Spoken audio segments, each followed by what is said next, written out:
Most merciful. Dear student friend farewell. Today we are going to discuss about T.S. Eliot. We'll discuss what is Modernist movement and the writer they contributed in Modernist movement. We are to discuss about tradition and individual talent, which has been written by T.S. Eliot. We would like to discuss in our today's session. We'll learn what is tradition and individual talent.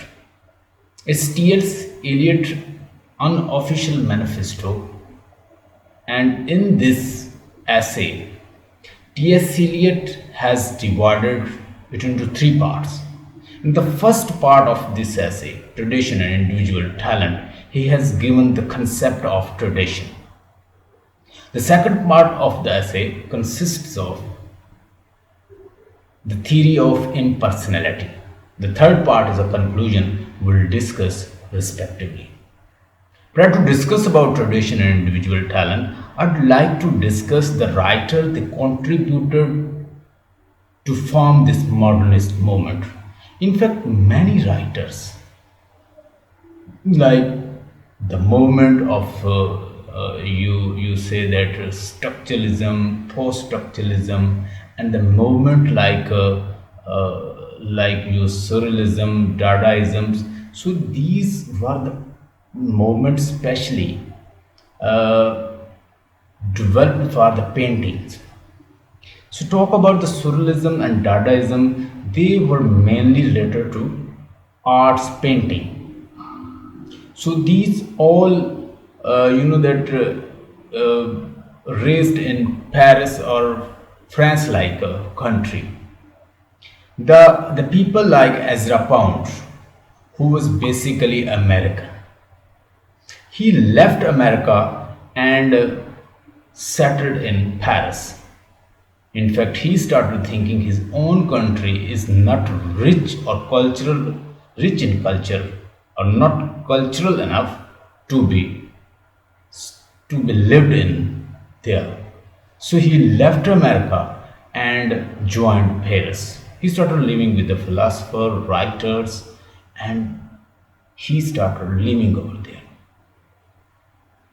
And according to Ezra Pound, make it new. So all these modernist writers, especially, they contributed in the modernist movement. They were in fact follower of the medieval, but they don't show them that we are the medievalist. They were follower of the medievalism. They want to reinterpret the medievalism, and they say that we are totally just breaking from our tradition. We are breaking ourselves from tradition. We should live with traditions, but they do not show. They were showing, or they were doing like a modernist. In fact, in their ideology, they want to live with traditions. Talk about Ezra Pound, talk about T.S. Eliot. So T.S. Eliot was a student of especially a writer like Ezra Pound. Then there is another writer, T.E. Hume, Hulme.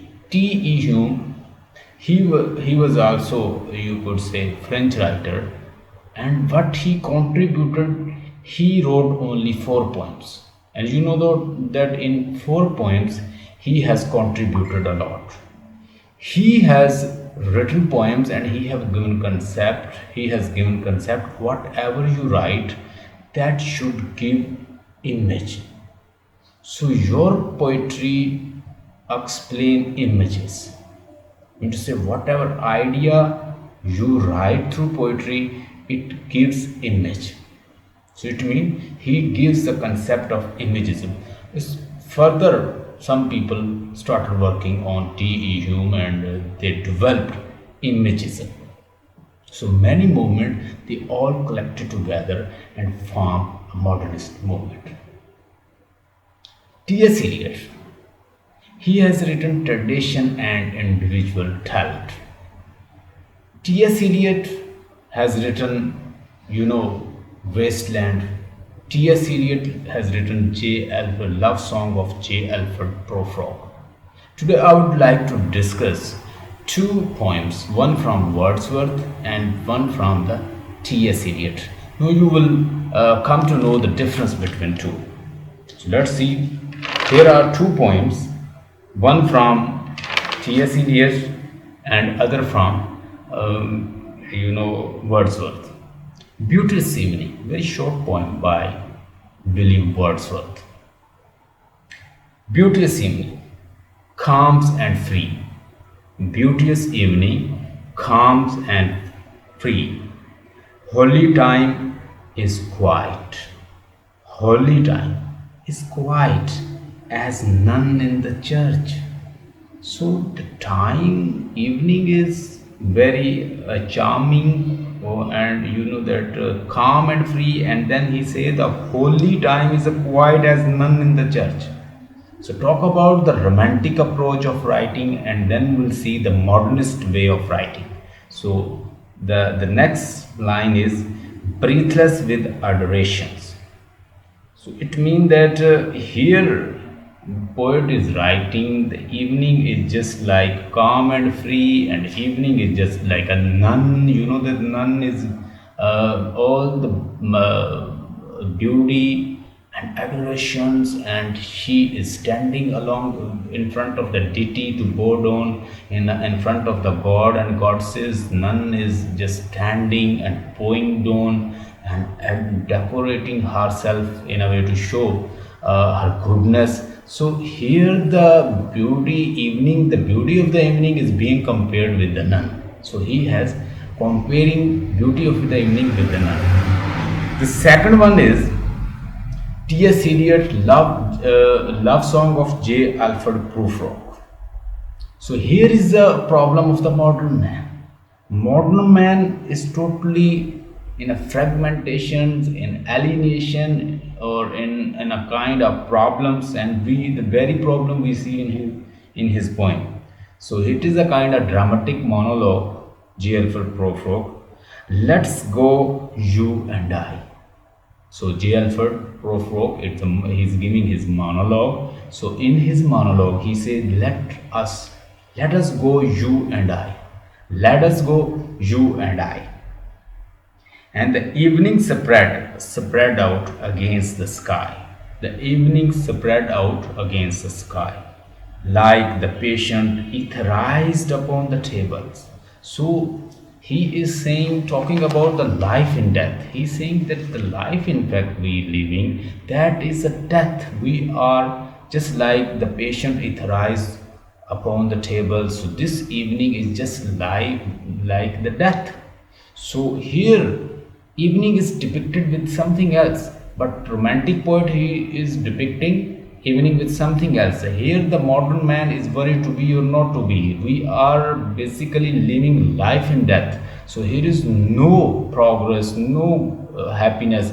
Internally man is not happy. Man is torn between two things, good or bad. Torn between is it to be or not to be. So here he has depicted the modern man problem. So let's see tradition and individual talent. I have already discussed. T.S. Eliot has divided this essay in among us three parts. So the first part consists of concept of the traditions. The second part consists of theory of impersonality. The third one is conclusion. According to the T.S. Eliot, tradition is not mere copy or imitation of the conventions and tradition, rather it is a dynamic one.